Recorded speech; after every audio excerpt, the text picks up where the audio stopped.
Panchayati Raj minister గారు. అధ్యక్ష, ఏ ప్రశ్నకు అవునండి, విద్యార్థులు 198 మంది. అదేవిధంగా ఈ ఇయర్ మొత్తం 2024-25లో 140,74,00,000 చెల్లించడం జరిగింది అధ్యక్ష. బి ప్రశ్నకు లేదండి, ఎంపికైన విద్యార్థులు 8,723 మంది. చెల్లించిన మొత్తం 1396,25,00,000. బకాయి ఉన్న మొత్తం 104,42,00,000. డి ప్రశ్నకు అట్టి కేసులు ఏమీ లేవు. ఈ ప్రశ్నకు ప్రాసెస్లో ఉంది. గౌరవ సభ్యులు కేపీ వివేకానంద్ గారు. అధ్యక్ష ధన్యవాదాలు అధ్యక్ష.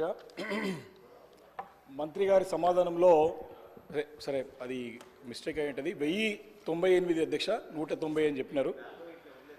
అంటే the number of overseas scholarships sanction to SC ST BC minority and Brahmin students in year 2024-25కి 1098 అని ఆన్సర్లో ఉంది అధ్యక్ష. మరి మంత్రి గారు 198 అని చెప్పారు అధ్యక్ష.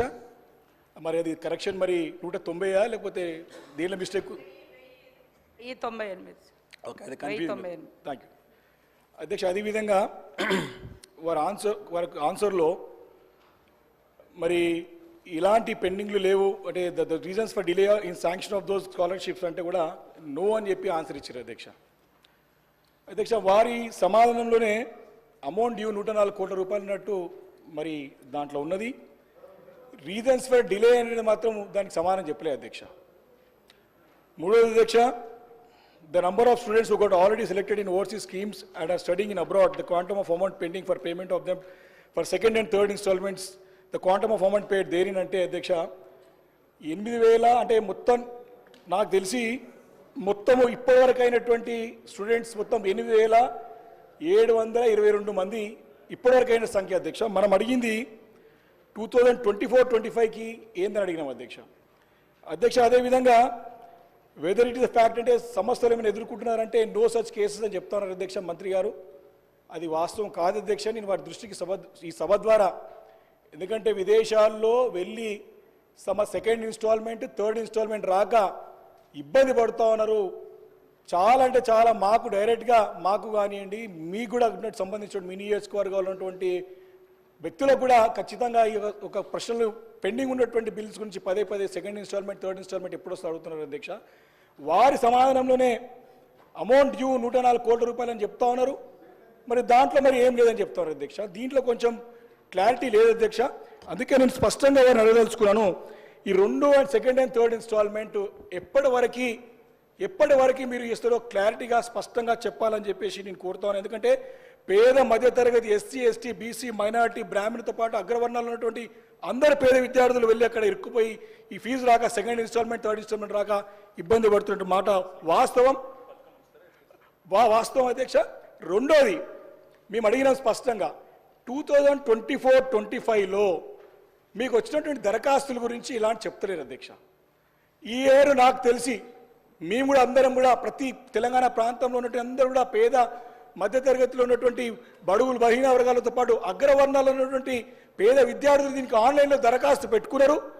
పేపర్లో కూడా ఎంక్వైరీ జరిగింది కానీ ప్రభుత్వం నుంచి మాకు ఎలాంటి సంకేతం లేదు కాబట్టి ఈ సంవత్సరానికి ఎలాంటి శాంక్షన్స్ ఇవ్వలేదని చెప్పి క్లియర్ కట్గా పేపర్లో వచ్చిన సంగతి నేను మీ ద్వారా మంత్రి గారి దృష్టికి తీసుకొస్తున్నాను అధ్యక్ష.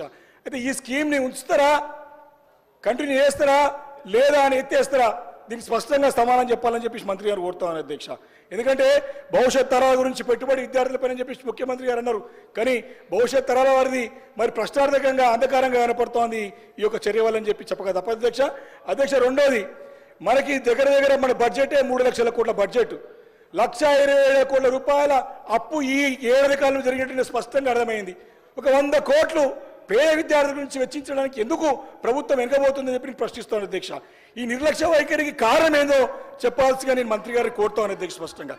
అధ్యక్ష, మీరు ఓవర్సీస్ స్కాలర్షిప్ గురించి అడుగుతున్నాను. ఓవర్సీస్ స్కాలర్షిప్లో మీరు ఇస్తున్న మేనిఫెస్టోలో ఈ పేద మధ్యతరగతి అన్ని వర్గాల ప్రజలకు అధ్యక్ష, ఎస్సీ ఎస్టీ బీసీ మైనారిటీలో ఉన్నటువంటి అగ్రవర్ణాల పిల్లలందరూ కూడా 20 లక్షల నుంచి 25 లక్షల రూపాయలు చేస్తా అని చెప్పేసి మాట ఇచ్చి ఇప్పటి వరకు దానికి ఊసలేదు అధ్యక్ష. కొత్త 5 లక్షలు ఎక్కువ కానీ కొండ నాలుగకి మంది వేస్తే ఉన్న నాలుగు ఉండిపోయినట్టు ఉన్న సంవత్సరానికి స్కీమ్ పైసలు లేవు అధ్యక్ష, ఉన్న పైసలు రాలే ఇంకా దానికి సమాధానం చెప్పాలి అధ్యక్ష. అధ్యక్ష రెండోది అంటే ఈ చెప్పిన 1098 మంది అసలు ఎత్తివేత గురించే లేనప్పుడు ఈ క్వశ్చన్లను ఎందుకు ఉత్పన్నమైతాయి? మీ గవర్నమెంట్ లో మీరు పెండింగ్ పెట్టినే మేము పే చేసినాం 244 కోట్ల రూపాయలు. మీరు పెండింగ్ పెడితే మేము వచ్చిన తర్వాత 140 కోట్ల రూపాయలు క్లియర్ చేయడం జరిగింది. ఇంకా ఎత్తివేత అనేది ఉంటే ఇంకా క్లియర్ ఎట్లా చేస్తాం సార్? ఇంకా ఉంచరా అంటే అన్ని ఆల్ డిపార్ట్మెంట్స్కి సంబంధించి కాబట్టి మాకు కొన్ని ప్రాసెస్ చేస్తూ ఉన్నారు, ఇంకా కొన్ని నిబంధనలు పెట్టి తీసుకొస్తారు.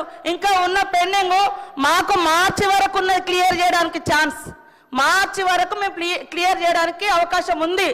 ఎత్తేస్తారా తీసేస్తారా ఈ క్వశ్చనే లేదు అసలు. అక్కడ పెండింగ్ ఉందని చెప్పిన 104 కోట్లు పెండింగ్ ఉంది, 140 కోట్లు క్లియర్ చేసినాం. మీరు పెట్టిన ఈ 244 కోట్లలో మేము 140 కోట్లు క్లియర్ చేసినాము.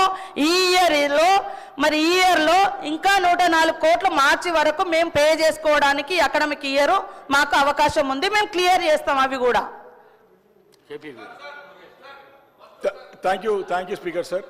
అధ్యక్ష నేను క్లారిటీ అంటే అధ్యక్ష నేను అది పేద విద్యార్థుల గురించి స్పష్టంగా ఇవ్వాల్సిన అవసరం, ఎందుకంటే విదేశాల్లో ఇరుక్కుపోయినారు కాబట్టి వారి సమస్యకి పరిష్కారం రావాలి కాబట్టి అడుగుతాం అధ్యక్ష. వారు చెప్పినట్టుగా 2023 వరకు డిసెంబర్ 2023 వరకు 7,801 మంది విద్యార్థులకు గాను 1,131.56 కోట్లు ఓవర్సీస్ స్కాలర్షిప్ రూపంలో గత ప్రభుత్వం చెల్లించింది అధ్యక్ష. వారు చెప్పినట్టుగా ఫస్ట్ ఇన్స్టాల్మెంట్ క్లియర్ అయిపోయి పెండింగ్ పెట్టే కాదు అధ్యక్ష, అవి సెకండ్ ఇన్స్టాల్మెంట్, థర్డ్ ఇన్స్టాల్మెంట్స్ అవి. దయచేసి మంత్రి గారు సరిదిద్దుకోవాలని చెప్పి కోరుతా ఉన్నాను అధ్యక్ష. దీంట్లో క్లియర్గా 104 కోట్ల రూపాయలు థర్డ్ ఇన్స్టాల్మెంట్ చెప్తారు, కానీ second instalment, third instalment pending ఉంది. ఈ సంవత్సరం అప్లికేషన్స్ క్లియర్ కాలేదు.